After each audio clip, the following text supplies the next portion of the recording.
Hello friends. आज का मेरा टॉपिक है comparison of America and India, कि क्यों इंडिया अमेरिका से ज़्यादा अच्छा है रहने के लिए। सबसे पहले तो ये मत मुझसे बोलना कोई भी, क्योंकि कुछ लोग तो ये होंगे अगर इतना ही अच्छा है इंडिया है तो फिर अमेरिका में क्यों रह रही हो, वापस आ जाओ, ब्ला ब्ला ब्ला ब्ला। कुछ रीज़न है कि मैं यहाँ रह रही हूँ, वो मैं लास्ट में बताऊँगी। और मैं ये एक इंटरेस्टिंग फैक्ट्स बताऊंगी आप लोगों को कि इंडिया में क्या चीज़ें अच्छी हैं अमेरिका से, जिसके कारण इंडिया में रहना ज़्यादा सही है।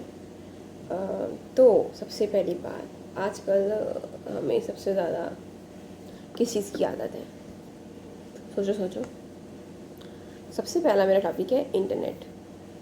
तो इंडिया में सबको ये तो पता है कि यहाँ पर गैजेट्स तो सस्ते मिलते हैं, जैसे आईफोन हो गया या फिर एप्पल प्रोडक्ट्स हो गए, वो यहाँ सस्ते मिलते हैं। हाँ, क्योंकि यहाँ से इंडिया भेजने में वो टैक्स वगैरह का चक्कर पड़ता है, तो उनका रेट बढ़ जाता है, क्योंकि इंडिया में मैन्युफैक्चरिंग होती नहीं है। शायद अभी शुरू भी होने वाला है, तो शायद इंडिया में भी आईफोन या एप्पल प्रोडक्ट सस्ते हो जाएंगे।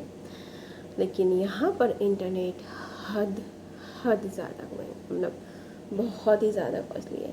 तो आप लोग जहाँ पैसे अपने बचाते हो आईफोन खरीदने के बाद, यानी कि 1 GB पर GB अगर आपको पड़ रहा है पर डे या महीने के 3 महीने के, अगर 700 रुपये भी पड़ रहा है तो वो बहुत कम है। यहाँ पर मुझे 3 महीने के नहीं, मुझे 1 महीने के $40 पड़ते हैं अगर मैं अनलिमिटेड दूँ। $40 मतलब 4 × 8 कर लो, यानी कि 3200 रुपये सिर्फ 1 महीने के। और अगर मैंने अनलिमिटेड नहीं लिया तो सिर्फ 4 GB वाला लिया तो शायद वो $25 का होगा। तो ऐसा है कि मोदी सरकार, ये जियो जो भी कर रहा है, लकी हो आप लोग कि आप लोग को इतनी फ्री में या इतनी सस्ता इंटरनेट मिल रहा है। मेरे ख्याल से बहुत ही कम जगह है जहाँ पर इतना सस्ता इंटरनेट मिलता है। तो ये एक बात है। दूसरा, नेटवर्क का तो ऐसा है कि यहाँ पर भी, मतलब मुझे ऐसा नहीं लगता कि अच्छा होता है शायद, बट एकदम बहुत धांसू नहीं है। इंडिया में भी इंटरनेट का नेटवर्क बहुत अच्छा और बहुत ज़्यादा कोने कोने तक है। यहाँ पर कभी कभी भी ऐसा होता है कि यहाँ पर भी नेटवर्क चला जाता है। तो ऐसा कुछ बहुत डिफरेंस नहीं कि अमेरिका आता और वहाँ इंटरनेट तो बहुत ही अच्छा होगा। इंटरनेट लेना पड़ता है आपको, जो भी ब्रॉडबैंड या फिर घर वाला जो भी इंटरनेट लेते हैं, तो वो सही है। और बाहर अगर आपका मोबाइल जो भी नेटवर्क है उससे अगर आप कुछ करने जा रहे हो तो वो तो वैसा ही है। इलेक्ट्रिसिटी, दूसरा टॉपिक। तो इससे पहले मैं शिकागो में रहती थी, तो वहाँ पर इलेक्ट्रिसिटी फिर भी थोड़ी कम थी, मतलब महीने के $75 पड़ते थे। मतलब महीने के कितने, $75 मतलब 5-6 हज़ार ऐसा कुछ पड़ता था पर मंथ। यहाँ पर जब हम आए कैलिफोर्निया में, तो हर चीज़ बहुत महंगी है। मतलब उसका मैं आपको बता नहीं सकती। शायद सबसे ज़्यादा महंगा है अगर अमेरिका में से कोई जगह तो वो न्यूयॉर्क है, सेकेंड है ये कैलिफोर्निया का जो बे एरिया है। उसमें से सैन फ्रांसिस्को वगैरह में भी बहुत ज़्यादा कॉस्ट होते हैं सब चीज़ें। हम लोग फ्रीमॉन्ट में रहते हैं, यहाँ पर इंडियन कम्युनिटी है, इधर ठीक ठाक है। तो मतलब घर की कॉस्ट तो ज़्यादा होते ही है। इंडियन, जैसे आप इंडिया में ही मान लो, इंडिया में जैसे मुंबई है वैसा यहाँ का न्यूयॉर्क है। न्यूयॉर्क पूरे वर्ल्ड का ट्रेडिंग सेंटर है, जैसे इंडिया में मुंबई है। और जैसे इंडिया में बेंगलोर है, बेंगलुरु, वैसे ही ये जो कैलिफोर्निया का बे एरिया है, मैंने नॉर्थ कैलिफोर्निया स्पेशली, वो बेंगलुरु है। तो जितने कॉस्टली बेंगलोर में रहने के लिए होते हैं, जितने लोग पूरे वर्ल्ड से यहाँ आने की को ट्राई करते हैं, वैसा ही सेम हालत है। तो हम जब यहाँ आए थे तो हमने एक वन बेड अपार्टमेंट लिया था। हाँ, यहाँ पर 1 BHK वाला सिस्टम नहीं है, यहाँ पर 1 बेड 1 बाथरूम या 1 बेड 2 बाथरूम इस टाइप का सिस्टम होता है बोलने का। तो हम जब यहाँ आए थे तो हम मंथ के लास्ट में आए थे, तो उस टाइम तो थोड़ा कम बिल आया था। बट नेक्स्ट मंथ पता नहीं, मेरे हस्बैंड को ऐसा है कि हाँ आप डिश वॉशर रोज़ चलाओ, आप वॉशिंग मशीन रोज़ चलाओ। तो मैं कहती थी कि रोज़ चलाने की तो ज़रूरत है नहीं, बट वो कहता था नहीं नहीं नहीं नहीं नहीं करते हैं। फिर जब बिल आया भाई साहब, हमारा $250 का बिल आया था 1 महीने का। $250, मतलब 20,000 के करीब बिल आया था। नहीं, 250 नहीं, 342 आया था। वो अराउंड वैसे 30,000 होगा। मेरे हस्बैंड की भी हवा उड़ गई थी और मेरी भी। मैंने कहा और चलाओ सारा दिन बड़बड़ की। तो यहाँ पर इलेक्ट्रिसिटी बिल भी बहुत ज़्यादा है। ऊपर से एक टाइम फिक्स, स्पेशली कैलिफोर्निया में या बे एरिया में एक टाइम फिक्स करके रखा हुआ है कि शाम को 4 बजे से 9 बजे के बीच, सबका अलग अलग टाइम होता है, इसके बीच आप कुछ ना ही चलाएं तो अच्छा है। ज़्यादा चीज़ें इसमें चलेगी तो उसके डबल ट्रिपल चार्जेस होंगे। तो उसके बाद से तो फिर मैंने रूल बना दिया कि भैया कपड़े भी एक दिन में धुलेंगे और बर्तन भी वीक में 2 दिन, बस ठीक है, उससे ज़्यादा नहीं। मतलब यहाँ पर डिश वॉशर यूज़ करते हैं और हाथ वाला तो सिस्टम नहीं है। तो फिर यही है, इलेक्ट्रिसिटी बिल भी बहुत उस पर। उसके बाद से फिर थोड़ा कम आ रहा है। उसके बाद से फिर हमारा कम आ रहा है, कम मतलब $150 तक आता है। पर हाँ, वहाँ से ज़्यादा ही है शिकागो से। उसके बाद जो एक चीज़ है जो मुझे सबसे बेकार लगती है यहाँ की, वो है यहाँ का हेल्थ सिस्टम। यहाँ का जो हॉस्पिटल है, हेल्थ सिस्टम, मैं ये नहीं कहूँगी कि उनकी सर्विस अच्छी नहीं होती है या डॉक्टर्स अच्छे नहीं होते हैं, मैं सिस्टम की बात कर रही हूँ।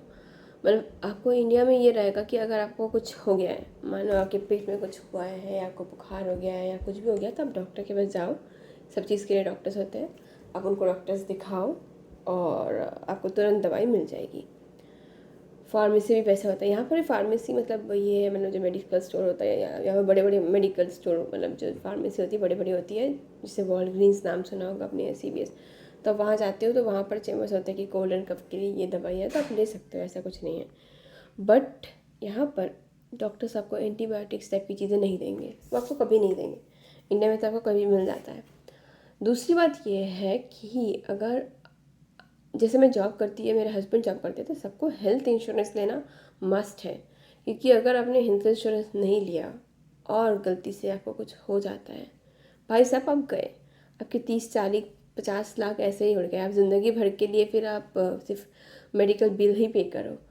तो और दूसरी सिस्टम ये है कि जैसे हम तो अपना पे करते हैं, मैं हेल्थ इंश्योरेंस में हमारे जो कंपनी है उनके थ्रू आता है, लेकिन उसके बाद भी हेल्थ सिस्टम ऐसा है कि आपको कोई पर्टिकुलर डॉक्टर नहीं मिलेगा, आपको रेफरल लेना पड़ता है। और रेफरल नॉर्मली वो लोग नहीं देते। उनका ये बात कहना होता है कि जितना हो सके, अगर इमरजेंसी नहीं है, emergency in the sense accident हो गया है या बहुत बुरी हालत है, तभी वो आपको भर्ती करते हैं या आपको दिखाना। मतलब मुझे गैस्ट्रो दिखाना है, मेरा जो मेडिकल हेल्थ केयर सिस्टम है वो मुझे रेफरल दे ही नहीं रहा है।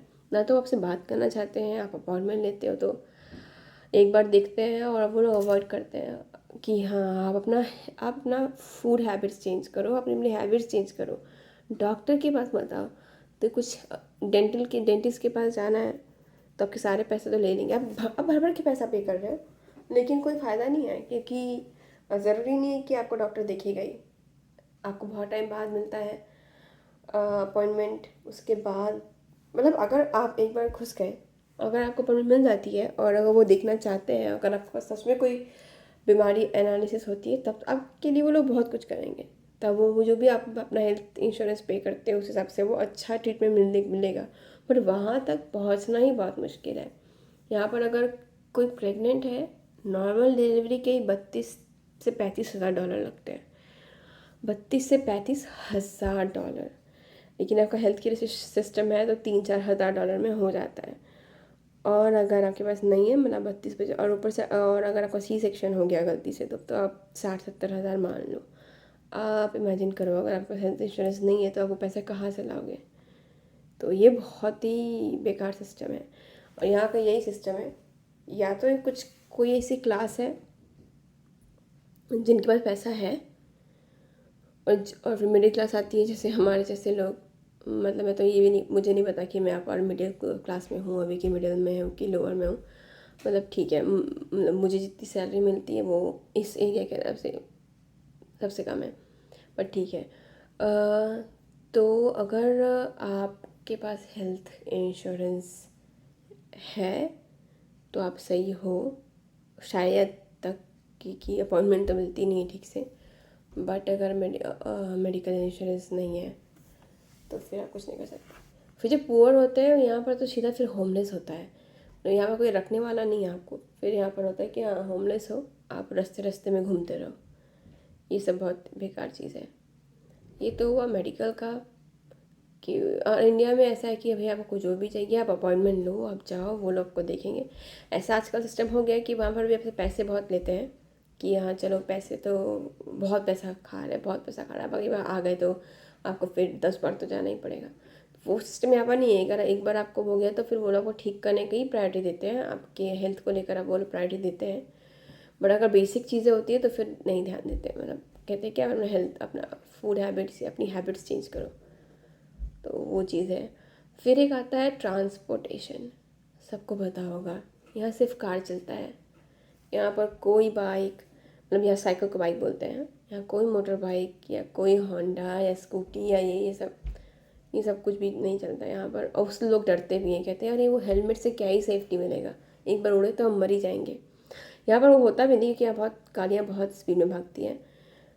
तो यहाँ सिर्फ कार या बस ऑप्शन है। पब्लिक ट्रांसपोर्ट ऐसा आपको लगेगा कि हाँ अमेरिका है तो बहुत अच्छा होगा, बट नहीं, पब्लिक ट्रांसपोर्ट बहुत ही बेकार है। कभी आप खड़े हो, बस आई नहीं आई कोई मतलब नहीं। शुरू में तो मैं बस ही लेती थी, कोई मतलब नहीं है, मतलब बस नहीं आती थी, फिर मैं और आधा घंटे वेट करती थी। एक एक बात ऐसा होता था कि 1 घंटा वेट कर रही हूँ, बस आई नहीं, तब मुझे फिर लास्ट में ऊबर लेना पड़ता था। ऊबर तो हद महंगा है, मतलब मेरे यहाँ से ऑफिस अगर कार में जाओ तो 10 मिनट लगता है, 10 मिनट का डिस्टेंस ही ऊबर में $15 लगता है। और $15 अगर आप एक टाइम का दो, यानी $30 भैया, उतना तो मुझे मेरी सैलरी में भी नहीं मिलेगा, सब तो ये आने जाने में खर्चा हो जाएगा। तो यहाँ पर कार बहुत ज़रूरी है, मतलब बिना कार के आप चल ही नहीं सकते हो। तो हमने भी कार ली है, और प्रॉब्लम ये है कि मुझे ड्राइविंग पसंद नहीं है। यहाँ चलाना इजी होता है ओब्वियसली, यहाँ पर इंडिया जैसा उतना नहीं है कि आप सब कुछ जा रहा है, या गाय भी जा रही है और बाइक भी जा रहा है, साइकिल भी जा रहा है, मतलब पैदल भी जा रहे हैं लोग। ऐसा कुछ नहीं है, पैदल और साइकिल के लिए अलग लेन होती है। गाड़ी चलाना बहुत इजी है, मैंने चलाया है 1-2 बार, पर मुझे इतना आलस आता है, मुझे सही नहीं लगता। शायद एज फैक्टर भी होगा कि आप छोटे रहते हो तो आपको तक केयर नहीं रहता कि कुछ हो ना हो, नहीं हो, कुछ फ़र्क नहीं पड़ता। और यहाँ पर ट्रैफिक रूल्स भी बहुत स्ट्रिक्ट होता है, आपने तोड़ा तो फिर आपको अच्छा खासा पैसा देना पड़ता है। तो ये भी एक चीज़ है जो, मतलब जो कि इंडिया में सही है कि अगर आपके पास, मतलब यहाँ पर अगर आपके पास पैसे नहीं हैं कार ख़रीदने के, तो भी मुश्किल है कि आपको पैदल जाना पड़ेगा या साइकिल में जाना पड़ेगा या बस में, जिससे आपका टाइम बहुत ख़राब होता है।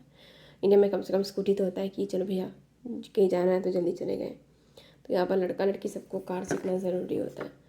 और यहाँ की बड़ी कार, मतलब हमारे पास सुबारू फॉरेस्टर है जो कि एसयूवी है, तो वो मीडियम बड़ी कार है, वो एसयूवी है, लेकिन वो बड़ी कार नहीं, उससे भी बड़ी कार होती है। 7 सीटर को बड़ी कार बोलते हैं, फिर ट्रक को। हाँ, तो हम लोगों ने तो वो ले लिया, अब मेरी उसको चलाने में जान आती है, अभी तो मेरा सीखना बचा हुआ है। तो ये सारी थी कुछ कुछ चीज़ें जो कि अमेरिका से इंडिया में ज़्यादा अच्छी। फिर आपको फ्रेश फूड मिलता है, फ्रेश फूड, फ्रेश फिश। हाय, मैं तो बहुत मिस करती हूँ खाना पीना। तो तो यही है। तो अमेरिका में क्यों रह रही हूँ मैं, यहाँ पर एक चीज़ मतलब कुछ भी बोलो, ये तो है कि करेंसी वैल्यू है इंडिया से ज़्यादा। अगर आप यहाँ पर आकर पैसे कमाते हो तो इंडिया में स्पेंड करना बहुत अच्छा होता है। यहाँ पर नहीं, यहाँ पर हम भी मतलब मिडिल क्लास लोगों में मिडिल क्लास है, यहाँ पर ज़्यादा पैसा नहीं खर्चा कर सकते हो। घर खरीदने का तो हम अभी सोच भी नहीं सकते, बहुत ज़्यादा होता है वो। लेकिन यहाँ पर अगर आप पैसे कमा रहे हो तो इंडिया में आप स्पेंड अच्छे से कर सकते हो, या वहाँ के लिए सेविंग हो सकती है अगर आपका फ्यूचर प्लान वहाँ का है। तो लाइफस्टाइल बहुत डिफरेंट है, तो वो चीज़ें हैं। पर हाँ, वही है, अगर आप फैमिली के लिए सोचते हो तो यहाँ पर आके पैसे कमाओ, अकेले रहो, थोड़ी बुरी हालत में रहो, क्योंकि आपको इंडियन खाना उतना अच्छा मिलेगा नहीं जो आपको चाहिए। खैर, बाहर का खाना तो खाने मैंने अपनी लास्ट वीडियो में मना किया था, लेकिन फिर भी आपको वहाँ पर कम से कम फ्रेश, आप चिकन को कटते हुए तो देख रहे हो, या फिर आप मछली को भी अपने सामने हिलते हुए करते हुए देख रहे हो, तो वो चीज़ सही है। तो आप बहुत सारी चीज़ें मारते हो मन, और रहते हो यहाँ पैसे कमाने के लिए, ताकि आपकी फैमिली अच्छे से रह पाए। तो इसलिए लोग अमेरिका में रहते हैं।